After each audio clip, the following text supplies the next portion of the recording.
Assalamu alaikum. Hello, viewers and students. During this meeting, I'm going to discuss with the vertical integration. What is vertical integration? That's one kind of the corporate strategy. What are the benefits and what are the limitations of the vertical integration? So let me share some slides with you.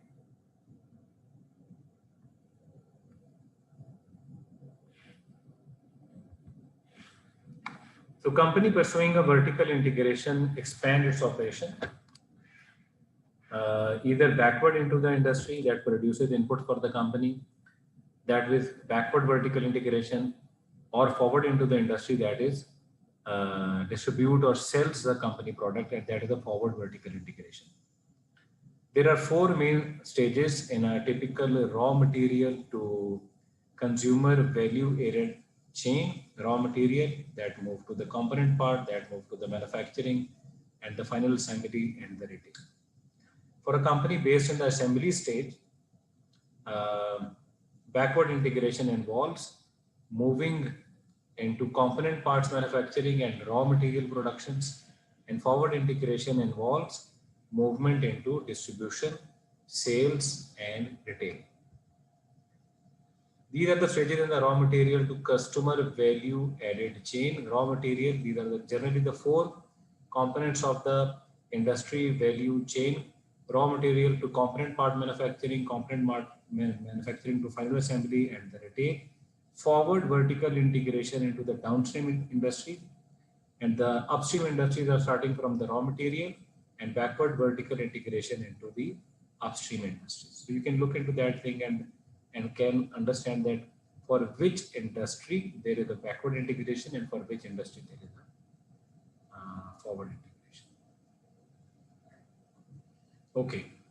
So at each stage in this chain, the value is added to the product, meaning that the company at one stage takes the product produced in the previous stage and transforms it in some way so that it is more worth to the company at the next stage in the chain and ultimately to the customer. It is important to note that each stage of the value added chain is a separate industry or industries in which many different companies are operating. Okay.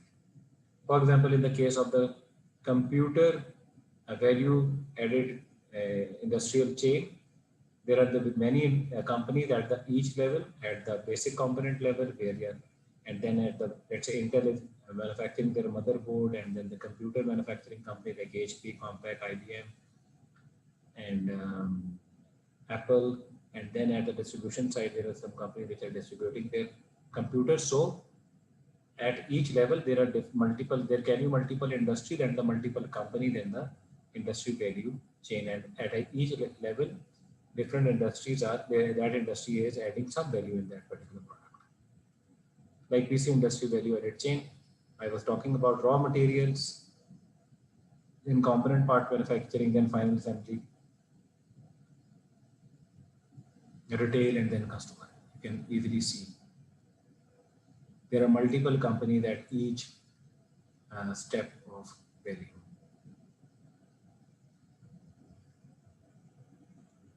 Okay, how can we increase the profitability through vertical integration? Vertical integration increases product differentiation, lower cost, or reduce industry competition when it facilitates investment in efficiency, enhancing specialized assets, products, product quality, and results in improved scheduling.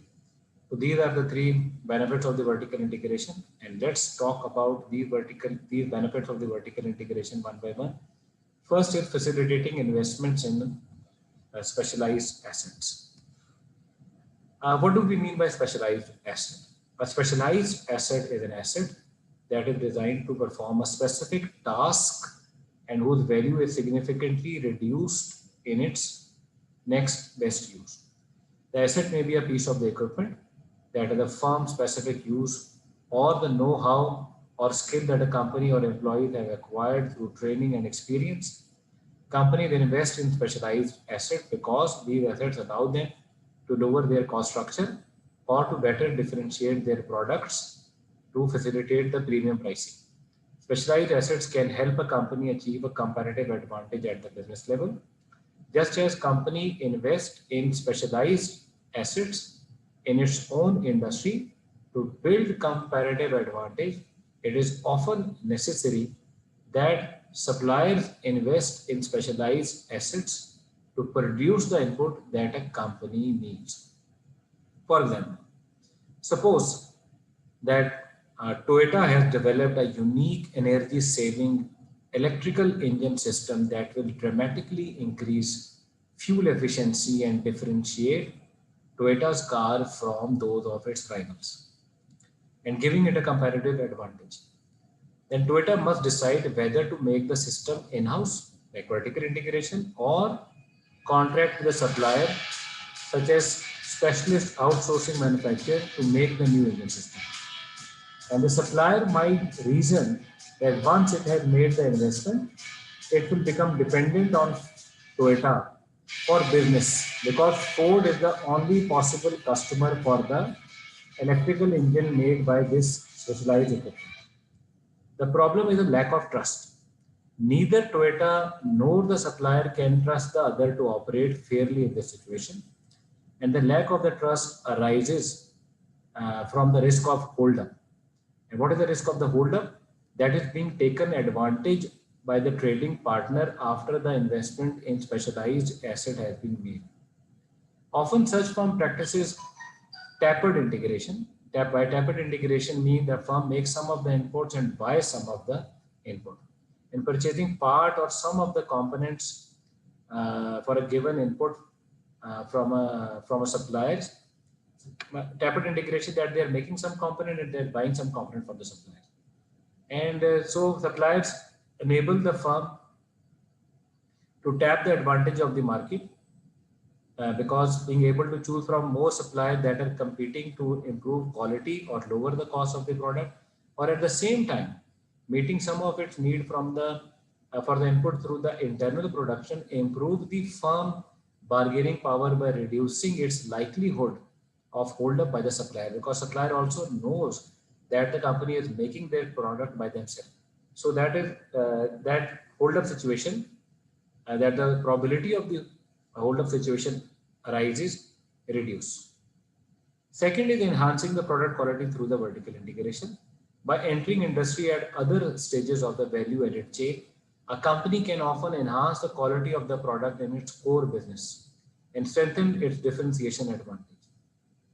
By enhancing product quality, vertical integration enables the company to become a differentiated player in its core business, leading to more pricing options, because through the vertical integration, now they can basically improve the product quality and improve the differentiation in their product as well. Third is improved in scheduling. Sometimes important strategic advantage can be obtained when vertical integration make it quicker, easier and more cost effective to plan, coordinate and schedule the transfer of the product, such as raw material or component part, between adjacent stages of the value added chain. And this can be particularly important in the companies which are trying to realize the benefit of just-in-time inventory system. Now the company is vertically integrated backward, so they have the control over the raw material which can be available to them just in time, so that if the company want to implement the just in time, the vertical integration is helpful for them. Okay, let's see what are the problems with the vertical integration.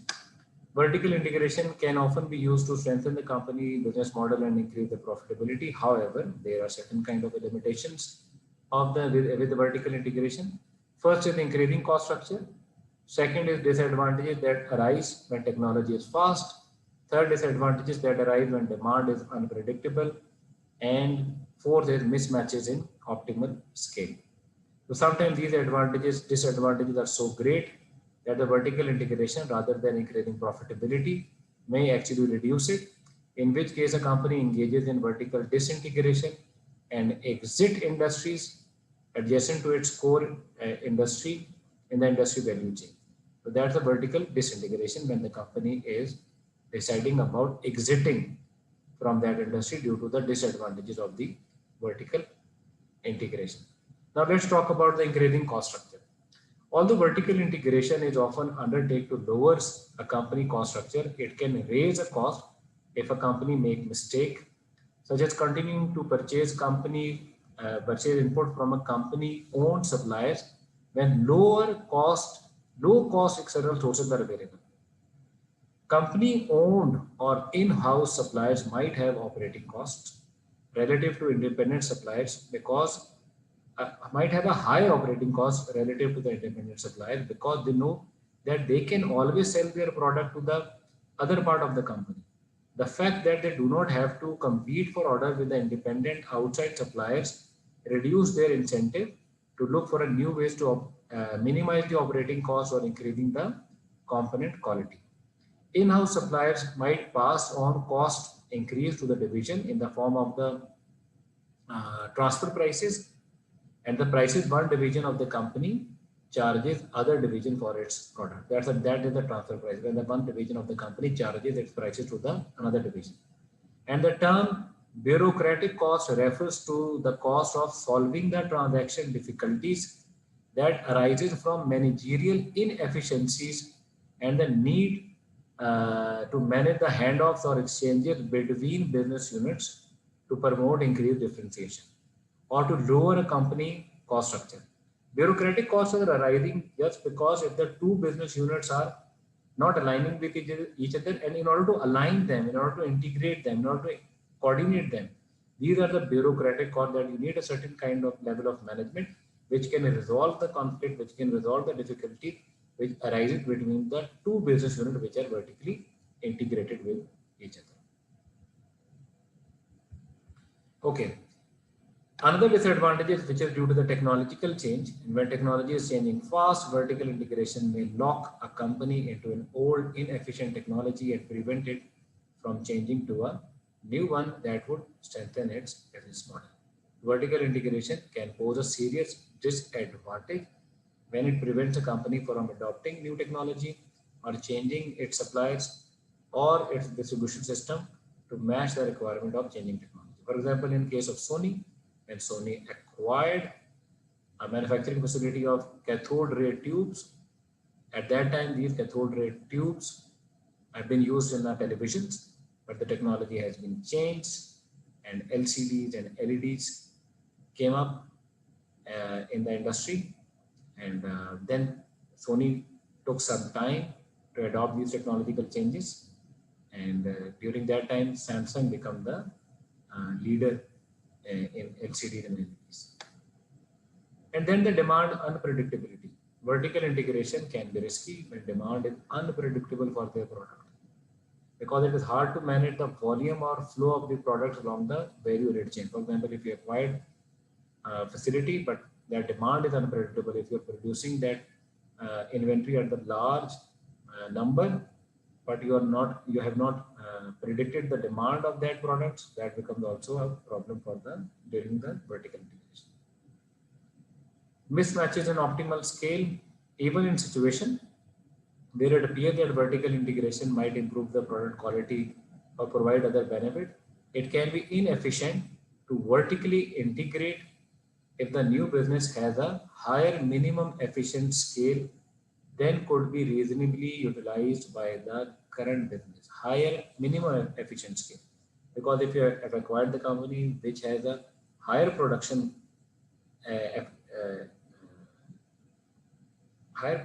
inefficiencies, and in that regard the cost of reducing the product is quite high, then this will also not give the benefit of the vertical integration in terms of the profitability.